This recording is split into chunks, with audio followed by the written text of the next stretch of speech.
السلام عليكم ورحمة الله وبركاته. أهلا بكم في قناة أسيل وأسينات. أهلا بكم في قناة أسيل وأسينات. كل سنة وأنتم طيبين بمناسبة شهر رمضان الكريم. ربنا يعيده علينا وعليكم بخير يا رب العالمين. احنا النهاردة في محل محمد الصعيدي في قرية دمنكة في منزل الحاج بسيوني الجصاص. اللهم صل على النبي. يا جماعة حاجة رمضان كلها موجودة من الإبرة للصاروخ. حاجة رمضان موجودة من الإبرة للصاروخ.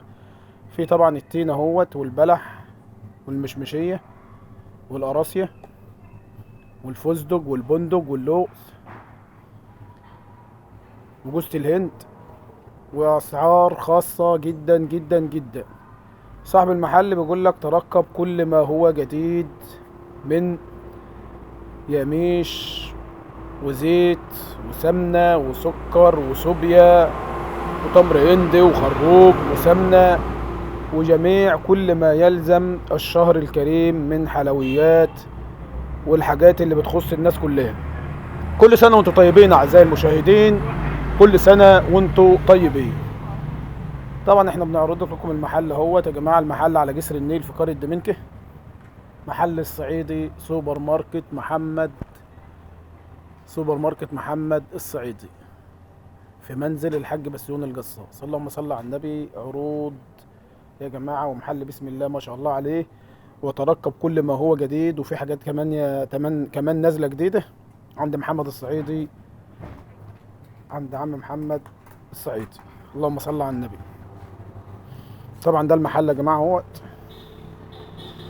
ده المحل اهوت.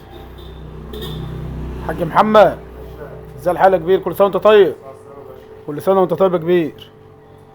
انا بس ترقب كل ما هو جديد من عم محمد. بيقول لكم استنوا كل ما هو جديد. في حاجات جديده جايه يا استاذ محمد في الاسبوع ده. كله جديد يا باشا ان شاء الله. الله يديك الصحه. في حاجات ما نزلتش قبل كده. كل يا مش رمضان بامر الله موجود. الله يديك الصحه يا رب. عندي راسي رقم واحد، وعندي مشمشيه، وعندي قمر الدين وتيل وزبيب، كل حاجه موجوده. اللهم صل على النبي. ربنا يفتحها عليك يا رب ويجعل المحل ده وش السعد عليك. تسلم يا باشا. والراجل ده يا جماعه بيكسب زبون، بيكسب زبون. وطبعا هو شرف دمنكة ونورنا في دمنكة. حبيبي يا باشا. ربنا يديك الصحه يا استاذ محمد. حبيبي يا باشا. الله يخليك. هنختم برضو بنظره على الفرش كده عشان نختم بيه.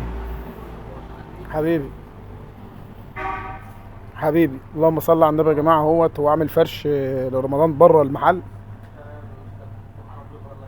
فرش بره المحل اهوت عشان نجيب لكم الفرش والمستلزمات اللي لازم. بقى مخللات زيتون، كل ما هو جديد في سوبر ماركت محمد الصعيدي امام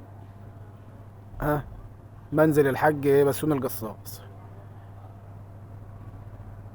وكل سنه وانتم طيبين. وما تنسوش تشجعونا بلايك وشير، ويبقى كتر الف خيركم. وكل سنه وانتم طيبين في قناه اسيل واسينات. والسلام عليكم ورحمه الله وبركاته.